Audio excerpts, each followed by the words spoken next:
தமிழ்நாட்டிற்கு துரோகம் செய்பவர்கள் அனைவரும் தேசிய ஜனநாயக கூட்டணியில் உள்ளதாக திமுக துணை பொதுச் செயலாளர் கனிமொழி தெரிவித்துள்ளார். நிலக்கோட்டை சட்டமன்ற தொகுதி வேட்பாளர் நாகஜோதியை ஆதரித்து கனிமொழி எம்பி வாக்கு சேகரிப்பில் ஈடுபட்டார். அப்போது பேசிய அவர், எடப்பாடி பழனிசாமி முதலமைச்சராக இருந்தபோது இஸ்லாமியர்களுக்கு எதிரான CAA சட்டத்தை எதிர்த்து போராடியவர்கள் மீது போலீசார் தடியடி நடத்தியதை சுட்டிக்காட்டினார்.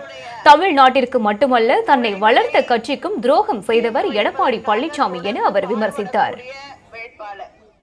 தமிழ்நாட்டுக்கு துரோகம் செய்யக்கூடியவர்கள் அத்தனை பேரும் ஒரு கூட்டணியிலே நின்று கொண்டிருக்கிறார்கள். அவர் தமிழ்நாட்டுக்கு மட்டும் துரோகம், தன்னை வளர்த்த கட்சிக்கும் துரோகம் செய்திருக்கக்கூடியவர்.